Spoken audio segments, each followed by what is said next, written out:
teman-teman pecinta catur, welcome back to my channel, Mukas Chess Experience. Sebelum mulai, jangan lupa untuk dukung channel ini dengan menekan tombol subscribe dan mengaktifkan tombol notifikasi lonceng agar saya lebih bersemangat untuk membuat video-video selanjutnya.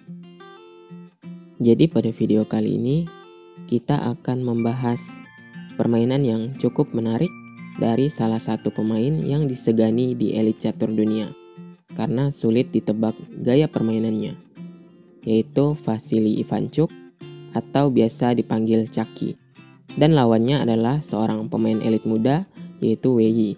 Dan pertandingan ini terjadi di turnamen Hogofen pada tahun 2017. Baiklah, langsung saja kita ke permainannya. Di permainan ini, Ivanchuk memainkan buah putih dan Wei Yi memainkan buah hitam. Dan Ivanchuk memulai permainan dengan langkah pion ke D4, lalu dibalas dengan kuda ke F6, lalu pion ke C4, pion ke E6, kuda ke C3, dan Wei Yi memainkan pertahanan Hindia Nimzo dengan langkah gajah ke B4. Ivanchuk membalas dengan kuda ke F3, yaitu variasi Kasparov.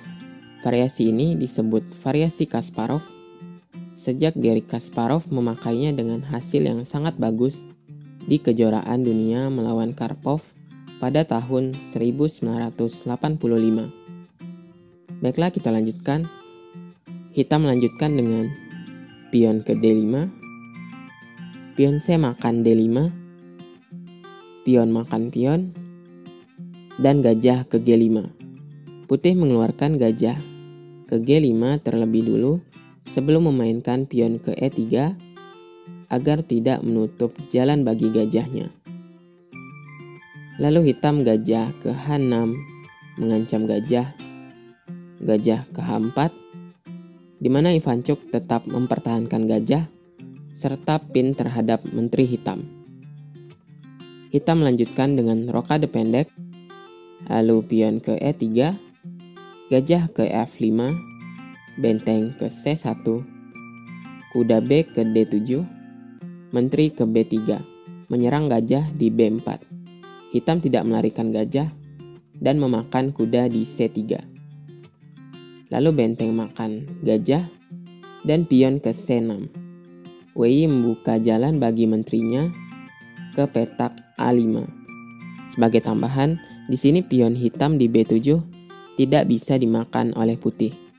Karena setelah menteri makan pion dan benteng ke B8, lalu jika putih memakan pion di C6 lagi dengan menteri makan C6 dengan maksud memenangkan pion, maka hitam menjawab dengan benteng makan B2. Dan di posisi ini, hitam mempunyai banyak ancaman terhadap Raja Putih yang belum melakukan rokade. Misalnya langkah menteri ke A5 memimpin benteng, ataupun kuda ke E4, atau benteng ke B1, di mana hal ini sangat berbahaya bagi Raja Putih. Oleh karena itu, putih tidak memakan pion di B7. Di sini putih menjalankan kuda ke D2 menjaga petak E4 agar kuda milik hitam tidak bisa maju lebih jauh lagi. Lalu hitam menteri ke A5 dan putih pion ke F3. Ini langkah yang sangat menarik dari Ivanchuk, di mana langkah ini memberikan petak kosong di F2, bisa untuk gajah ataupun raja. Selain itu, putih memiliki kemungkinan dorongan pion ke E4 atau ke G4 sewaktu-waktu. Dan di sini hitam melanjutkan dengan benteng F ke E8 dan Ivanchuk raja ke F2. Di mana Ivanchuk tidak mengeluarkan benteng di H1 dengan melakukan rokade, tapi dengan memajukan raja ke F2. Lalu hitam benteng A ke C8.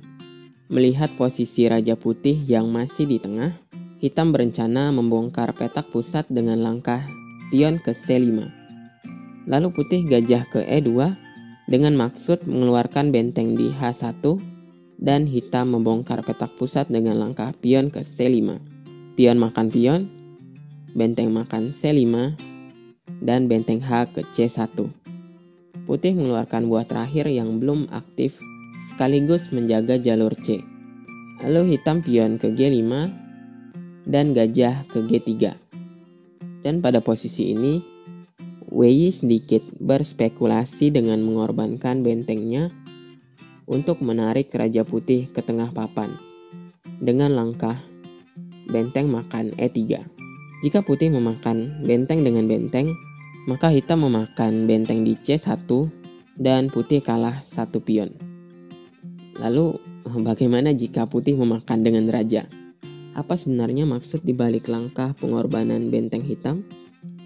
Di sini sepertinya Ivancuk tidak terlalu peduli dan percaya dengan perhitungannya sendiri. Tentu saja Ivancuk memakan benteng dengan raja, lalu pion ke D4 skak sekaligus mengancam benteng, dan tentu saja Ivancuk sudah memperhitungkannya dan memakan pion dengan raja.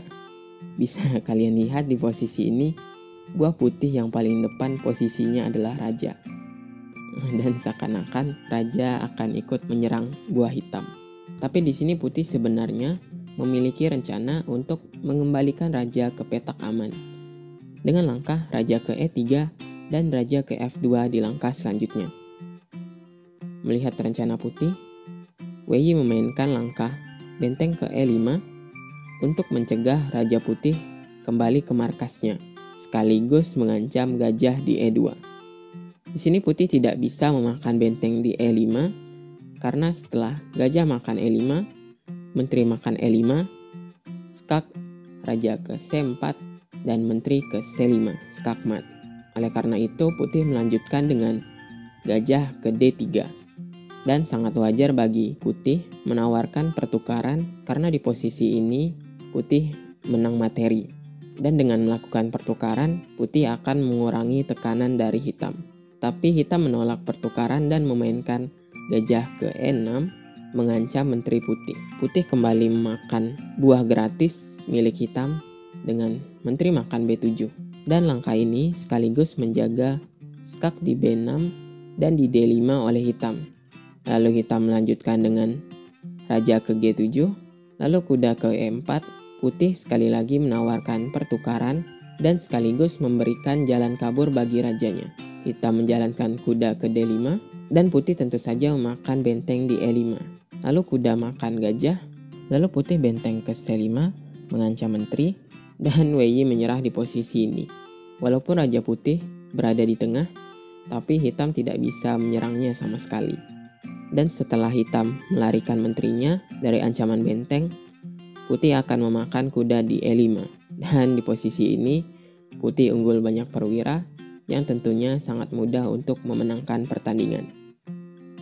Walaupun Ivancuk merupakan pecatur yang sudah berumur di antara elit dunia, tapi dia membuktikan umurnya masih belum mempengaruhi permainannya dengan memperlihatkan perhitungan yang dia miliki saat melawan Wei.